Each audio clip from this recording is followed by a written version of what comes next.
আসসালামু আলাইকুম। শুরু করে দিয়েছি পরম করুণাময় অসীম দয়াল আল্লাহর নামে। আশা করি সবাই ভালো আছে। আমরা যারা দুবাইতে আছি বা সংযুক্ত আরব আমিরাতে যারা আছি প্রবাসে, আরব আমিরাত প্রবাসী, আমাদের একটা দুঃখ জানেন।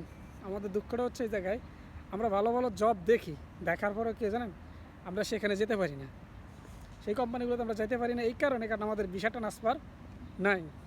আমরা চোখের সামনে দেখতেছি যে ভালো জব, বেতনটা ভালো, কাজটাও ভালো, কিন্তু কোনো রকমে আমাদের ওখানে যাওয়া কি সম্ভব না। কেননা কারণ আমাদের ভিসা নাই, আমাদের ভিসা ট্রান্সফার হচ্ছে না। কিন্তু দেখেন ওই বিষয় ওই কাজগুলো ঠিকই অন্যরা তারা নিয়ে যেতেছে, ভালো একটা বেতনে, ভালো একটা হিউজ পরিমাণ স্যালারিতে তারা কিন্তু এই কাজগুলোতে ঢুকে যেতে পারতেছে।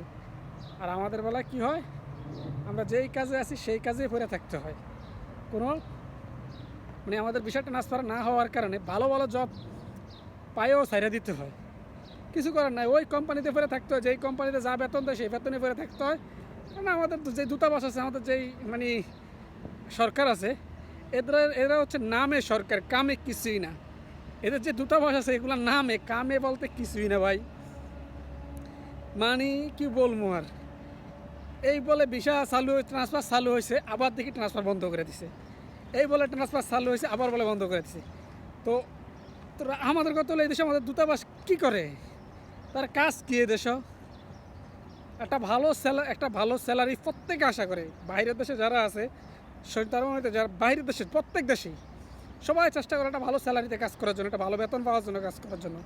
কিন্তু আমাদের পক্ষে সম্ভব হয় না, আমরা পায়েও ছাড়িয়ে দিতে হয়। কারণ ওই যে কথায় আছে না, যে এমন একটা দেশে জন্মগ্রহণ করছি যে দেশে হচ্ছে সব দুর্নীতিবাজার, দুই নম্বরই, চোর, বাটফার, চিটার, এডি সরকার থেকে শুরু করে সবই, কোনোটাই ভালো না, কোনোটাই ভালো না। যেখানে হাত দেবেন সেখানে দেখবেন চোর আর বাটফার, আর দেখবেন চিটার, এগুলো পড়ে রয়েছে। না তো আপনি বলেন, এত কষ্ট করা, বাইরের দেশে যারা থাকে তারা জানে কী পরিমাণ কষ্ট করে। কষ্টের পরে যখন একটা ভালো সুযোগ পায়, যেটা কোম্পানির লোক নিতেছে, স্যালারি ভালো, ডিউটি ভালো, সব কিছু ভালো, যে সে যাবে ট্রান্সফার হয়ে ওই কোম্পানিতে যাবে, ওই সুযোগ আমাদের আর হয় না। আমরা পেয়ে চোখের সামনে দেখি যে আমার ইন্ডিয়ান ভাই চাকরিটা নিয়ে যেতেছে, পাকিস্তানি ভাই নিয়ে যেতেছে, ইথিওপিয়ান নিয়ে যেতেছে, বা কোনো অন্য কোনো দেশে নয়তো নেপালিরা নিয়ে যেতেছে। কিন্তু আমরা কী হইতেছে, আমরা সে বঞ্চিত জায়গাতে পড়ে রইতেছি। ভাই আমার কথা হচ্ছে, আমাদের সমস্যাটা কোন জায়গায়, যে আমাদের যে সমস্যা, দুবাই সরকারের সাথে আলাপ করা হোক, কেন ভিসা ট্রান্সফারটা খোলা হয় না, এটা নিয়ে বসে কথা বলুক।